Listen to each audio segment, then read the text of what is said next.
Okay, a bit of an update on where I am. I'm pretty much just waiting for parts.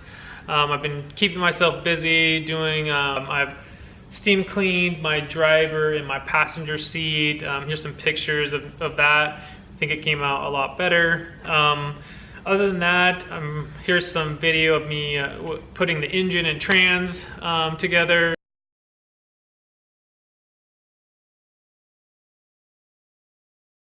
And then here's a couple of videos of me going out and getting some of these parts from Picknpull.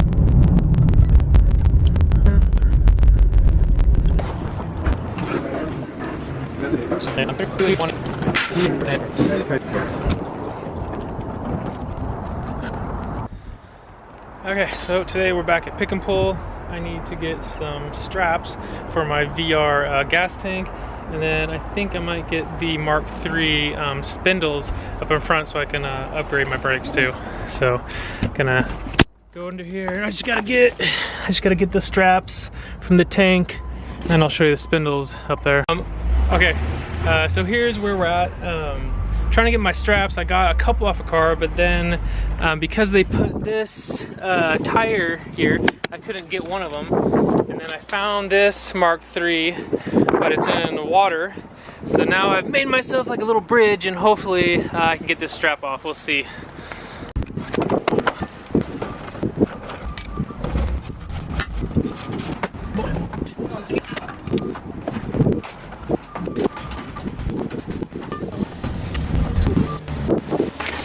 Sweet.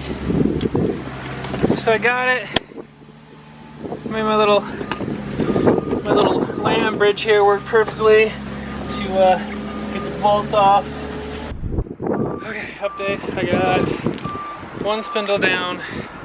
I could not get the tie rod off with it, so I had to take the tie rod with it, so hopefully they don't charge me on that. But got one off, and now I am over here.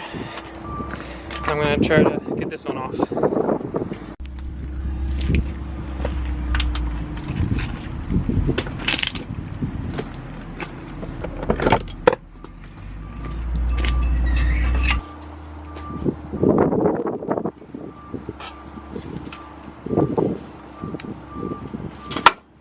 Oh, yes. Yes.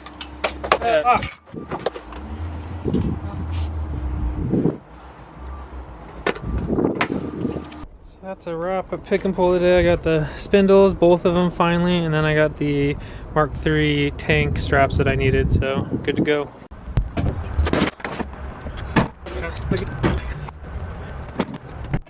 And next we have the parts that are in and some that I'm still waiting for.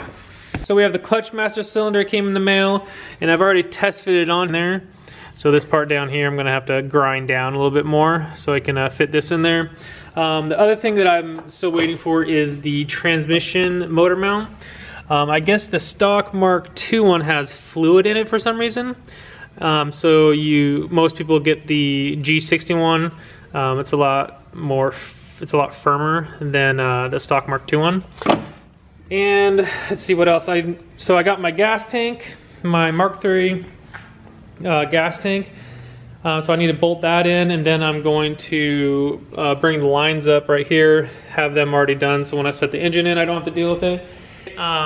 When you're putting the pedal cluster in, make sure you put it in, if you have the heater box out and the dash off, make sure you put your pedal cluster in before you put all that back in. For me, right here I'm showing you, I had to take off my gas pedal adapter and I had to take off the clutch pedal, and it was such a pain to get it in there. Obviously, if you can get the security bolts off of the steering column and drop that, it's gonna be way easier, and I highly recommend that you do that because yeah, it was terrible doing that without it in. I was talking to a friend and he was saying that he got it in there no problem and everything, and I was just fighting it tooth and nail, so then I ended up taking that stuff off. So the next night I went over to his house because I had to see how this was done. And as you can see right here, his pedal cluster is a B3 and I'm using a B4 Passat, and they are totally different. They both bolt straight on, but they are totally different. His is way smaller, way easier to get in there. So, you know, that's something to know. If you have a B3, it'll be easier to get in there. It doesn't look as big as the B4, so I would stick with the B4, and I like how the pedals are on the B4 a lot. They're a lot closer together, so I'm glad that I picked that one. So yeah, that's pretty much what's been going on. Just trying to, you know, get all my parts in, keep myself busy on little knick-knacky things. Super stoked on the people that commented on the video. I really appreciate all the positive feedback from all that. I'll see you next video.